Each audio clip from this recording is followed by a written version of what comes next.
तो साधक का जीवन होना चाहिए अनुकूलता और प्रतिकूलता में समान। किसी से सेवा कराने की वृत्ति न रखे। जब तक शरीर स्वस्थ है स्वयं पानी लीजिए, स्वयं वस्त्र धोइए, अपने स्वयं अपनी सेवा कीजिए, अवसर मिले तो दूसरों की सेवा कर दीजिए। ये नियम बना लीजिए। ये हमने महापुरुषों को देखा है, जबरदस्ती भले कुछ छीन झपट के हो जाए, नहीं वो अपनी सेवा नहीं देते। शरीर की, वस्त्रों की कोई भी सेवा, जब तक आपका शरीर स्वस्थ है कोई भी सेवा आप स्वीकार ना करें। हाँ, स्वयं सेवा करें, जिससे आपका हृदय बहुत जल्दी पवित्र हो जाएगा। जहां हमारे अंदर गुरु भाव आया, हमारे शिष्य हैं, तो फिर उसमें अगर स्थिति प्रज्ञ है तो ये बात आएगी नहीं, इच्छा ही नहीं होगी। शरीर की स्थिति के अनुसार जैसा प्रभु निर्वाह करें। अगर इच्छा पूर्वक ऐसी सेवाएं स्वीकार की जाती हैं तो आध्यात्मिक गति में बाधा पड़ जाती है। इसीलिए भगवत ऋषि जी जब उनकी ऊंचाई की बातें पढ़ो तो कह रहे कि श्यामा श्याम हमारे गुरु और श्यामा श्याम ही हमारे शिष्य, उनके सिवा कोई नहीं है। बस अंदर अंदर की वृत्ति में सबसे बड़ी सेवा साधु के द्वारा समाज की होती है। उनको भूरिदा जना कहा गया है, बहुत बड़े दानी कहा गया है। क्या? वो संसार के मोह से, गंदे आचरणों से छुड़ाकर भगवान का परिचय करा देते हैं। ये सबसे बड़ी सेवा है, सबसे बड़ा जादू है, सबसे बड़ा चमत्कार साधु का क्या है? मलिन मन को, विषयी मन को, मलिनता आचरणों की, विषयों की प्रियता इससे हटा के प्रभु के मार्ग में चला देना। ये भारी चमत्कार, इससे बड़ी कोई सेवा नहीं, इससे बड़ा कोई चमत्कार नहीं। भोगों में सुख की आशा रखने वाला व्यक्ति कभी भी भोगों में सुख नहीं है, इसलिए वो सुखी नहीं हो सकता। इसलिए तुम उपासक हो, ये बात हृदय में बैठा लो कि भोगों में सुख नहीं है। जहां मनुष्य उपासना मार्ग में चलकर जगत से निकलना चाहता है तो समझ लो भगवान की असीम कृपा हो गई, अब सुख का प्रभात होने जा रहा है। जहां मनुष्य सत्संग सुनकर गंदे आचरणों से, मोह ममता की बेड़ियों से निकलना चाहता है अंदर से, तो समझ लेना चाहिए कि बहुत बड़ी भगवान की कृपा हो गई, अब सुख का प्रभात होने वाला है। अर्थात अब सुख रूपी भास्कर उदय होगा, जहां दुख रूपी अंधकार रह ही नहीं जाएगा। जानते हो हम दुखी क्यों होते हैं? क्योंकि हम संसार को मन में रख के संसार से सुख चाहते, इसीलिए दुखी होते हैं। मन संसार से निकालकर सुख सिंधु भगवान में यदि जोड़ दीजिए तो तुम्हें दुख का अनुभव ही नहीं होगा। और अगर प्रभु से मन हट करके संसार के भोगों में सुख है तो कभी सुख का अनुभव नहीं हो सकता। आप देख लीजिए, देख लीजिए, नंबर 1 का धन है, देश विदेशों में सबसे आगे, फिर भी हृदय में जलन है कहीं दूसरे पे ना आ जाए और बढ़े। न जाने क्या क्या चिंताएं, न जाने क्या क्या जलन।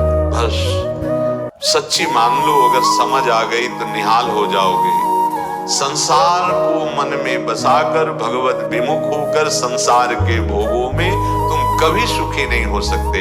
प्रभु को मन में बसाकर इसी संसार में रहते हुए दसों दिशाएं तुम्हें सुखमय प्रतीत होंगी, कभी दुख का अनुभव होगा ही नहीं। भारी दुख की परिस्थिति में भी एक सुख की झीनी सी ऐसी गली दिखाई देगी जहां दुख तुम्हें स्पर्श नहीं करेगा। तुम उपासक हो, व्यवहार में सावधान रहो। पहली बात, किसी व्यक्ति से किसी भी प्रकार के सुख की आशा न रखना। बैठा लो हृदय में। यदि उपासना के मार्ग में आगे जाते हो, उपासक चूक कर बैठता है, हम देखते हैं। समय से आपको भगवत प्रसाद मिलता है, तन ढकने के लिए वस्त्र मिलता है। अब आपको किसी व्यक्ति से परिचय बनाने की क्यों वृत्ति है? क्यों है? क्या चाहते हो तुम? क्या प्रभु को नहीं चाहते? क्या प्रभु से मिलने के लिए तुम बाबा जी नहीं बने? क्या प्रभु से मिलने के लिए तुम भगवत मार्ग में नहीं चले? तो फिर तुम व्यवहार क्यों बनाते हो? हाँ, जिनको सेवा व्यवहार की दी गई तो सामर्थ्य भी दी गई है कि व्यवहार उनके चिंतन में नहीं आ पाएगा, ये इष्ट गुरु का बल काम करता है। लेकिन आपको केवल भजन की सेवा दी गई है, तो बस जो प्रसाद मिले उदर पोषण, हरि गुरु प्रसाद, अन्य किसी से आपका परिचय और राधे श्याम नहीं होना चाहिए। बात समझ लेना। अगर आगे बढ़ना है तो आपका पर्सनल कोई परिचय नहीं होना चाहिए, उसमें आप फंस जाओगे, आपका मार्ग रुक जाएगा। मान लीजिए हमारी प्रार्थना। पहली बात, कभी परिस्थिति, प्राणी, पदार्थ, भोग की आशा किसी व्यक्ति से नहीं रखनी। जथा लाभ संतोष सदा काहू से कछु। आप लोगों के लिए तो इतना सौभाग्य कि किसी से संपर्क के लिए आपकी कोई गुंजाइश ही नहीं है। जिनको संपर्क के लिए रखा गया उनको श्री जी ने उतनी प्रवीणता और वो बल और उनके ऊपर दृष्टि है। आप लोगों को तो एकदम स्वच्छंद केवल भजन और श्री जी की सेवा के मार्ग में अग्रसर। पर कोई भी उपासक हो, चाहे गृहस्थ हो या विरक्त हो, अगर दूसरों से आशा रखता है तो भगवत शरणागति में कलंक है। दूसरी बात, हमें दूसरा हमारे साथ कैसा बर्ताव कर रहा है ये नहीं देखना है, हमें ऐसी परिस्थिति में भी उसके साथ कैसा बर्ताव करना है ये देखना है।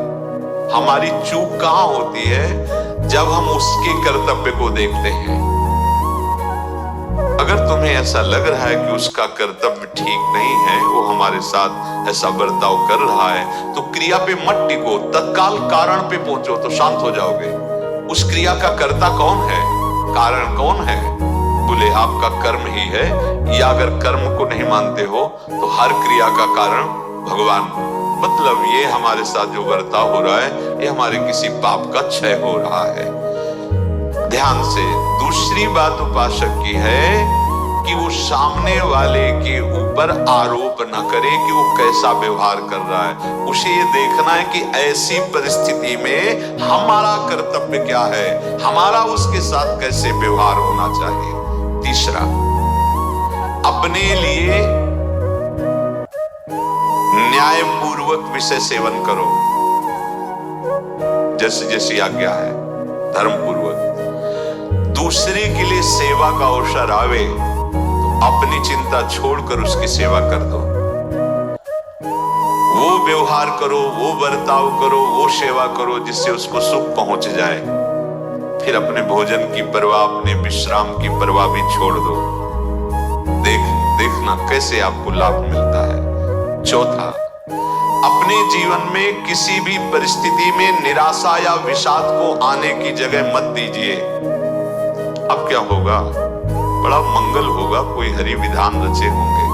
नहीं, वो जो मंगल था हम समझ रहे थे वो तो हट गया, वो अब विषाद ही विषाद। नहीं भाई, मंगल भवन हर समय हमारे साथ है।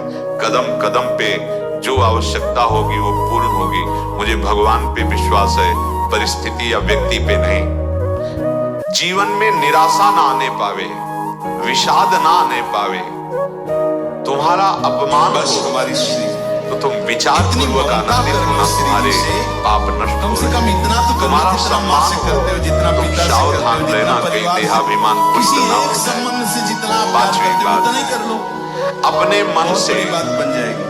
अपने हित की बात प्रभु को समर्पित कर दो और दूसरे की हित की बात सोचो। करना ही नहीं पड़ेगा। हाँ, सुख देवे को चावचित सब सो हित निष्काम, या सुधर्म हरिवंश को नाम गिरा विश्राम। निरंतर भगवत भरोसे में रहो, नाम जप करो, प्रसन्न रहो। हर उत्तम आध्यात्मिक स्थिति आपका वर्ण कर लेगी। निरंतर प्रसन्न रहो, भगवान के भरोसे में रहो, नाम जप करते रहो। हर अध्यात्म की ऊंचाई आपका वर्ण कर लेगी। शेष चर्चा आगे। श्री राधा वल्लभ लाल।